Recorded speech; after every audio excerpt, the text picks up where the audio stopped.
Mga ka-idol, tungkol lang doon sa, sa pinag-uusapan ngayon na tungkol sa isasampa ng pulis na kaso doon sa driver na nakabangga sa estudyante na nahulog galing sa ibabaw sa station ng LRT.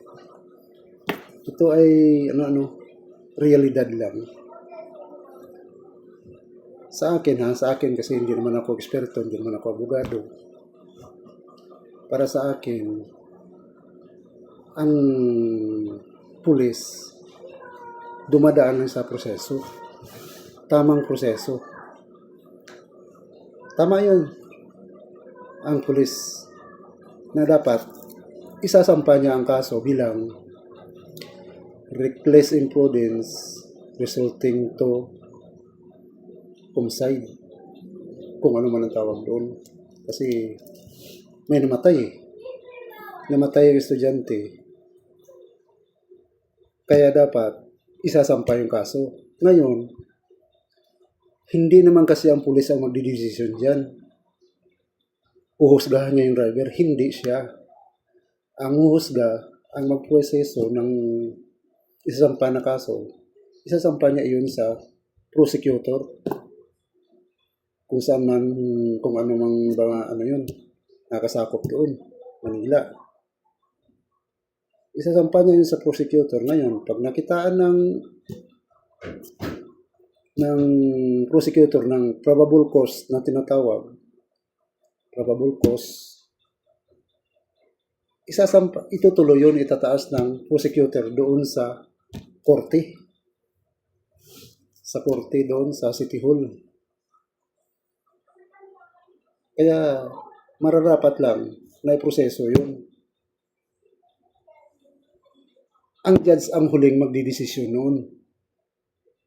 Kung yun ba ay kailangan pabayaran ang driver. Kasi tama nga naman. Wala nga siyang kasalanan kung iisipin.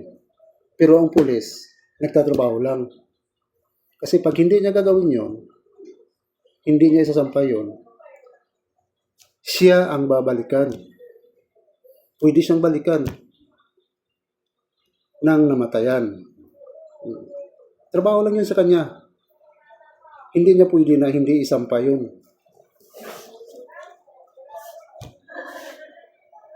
Pero kasi yung kaso na yun, hindi nga naman gusto ng driver. Ang dami nagsasabi na ano bang klaseng pulis yun? Hindi siya ang magdesisyon. Tanging ang prosecutor lamang at saka yung judge ang magdesisyon noon kung siya ang may sala o wala. Yun lang, mga ka-idol. Sa akin lang. Hindi naman ako, ordinaryong tao lang ako, kaya yun ang para sa akin.